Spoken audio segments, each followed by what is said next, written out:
park ako ngayon. So, safe naman. Malayo sa mga building.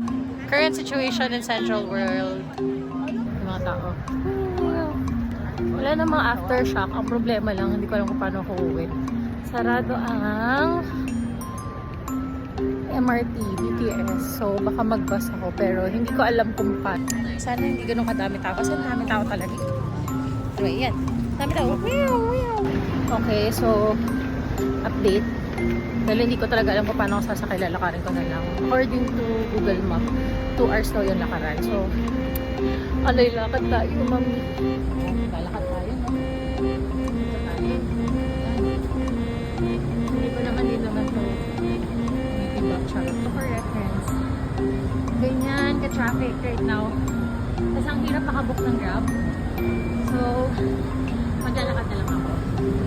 Guess na rin natin to. Bakit nga ba ako naglalakad? Kasi yung nangyari, nagkaroon ng 7.7 magnitude earthquake kaninang mga 1:30. So, ang hirap makapag-book ng Grab or anything. Kahit nga motor ang hirap. Might as well just walk. Kasi wala ding bus. Or hindi ko kasi sure kung saan bus. Makapapunta ako saan. Maglalakad na lang ako.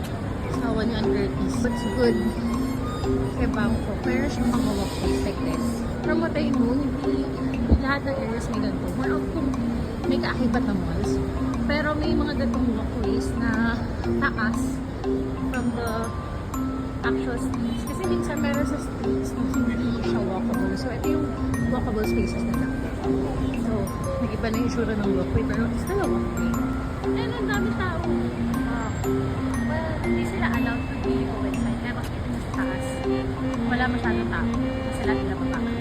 So, ina-assess kung may mga cracks or anything.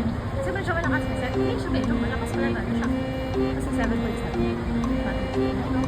Tao. Pahinga lang agad. Wala pang 1 hour. Okay, so sarado yung part na yun. So, mukhang bababa ako. So, maglalakad ako dyan ulit. Baba, tapos lakad na. So, walking again, pero nasa baba na. Ang gulo, actually. May padaan doon. May padaan sa isa. Hindi ko alam bakit. Anyway, walking. Dito tayo magkaka-measurean kung walkable city ba sa Bangkok. Haha, wow, bilang naging documentary. Labo. Walking, as you can see here, very traffic. Yan o, girl. 9,000 steps. Mahaba-haba pa to 2 hours yung lakaran daw eh. O, diba? Bongga. Nag-milk tea pa sila habang naghihintay. Si ate, sige ate, mag-vlog ka din. Yan yung traffic situation right now. So, barang hindi gumagalaw. Nasa na tayo. Nasa 11 na tayo.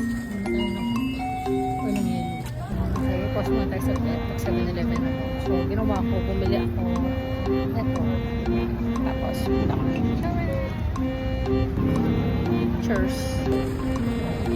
5 kilometers away. Ika nga ni Kim. Kung pupunta daw ako ng Mega Mall, nasa may bandang Kamuning na ako. Ayun, aking nitipon ngayon.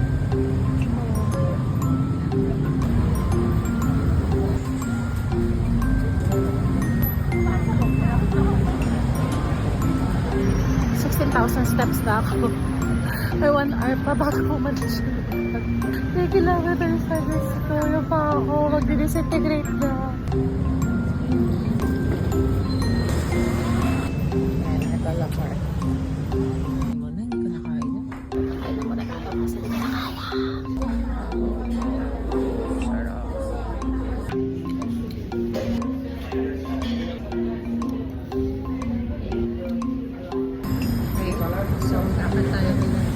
Okay, last push.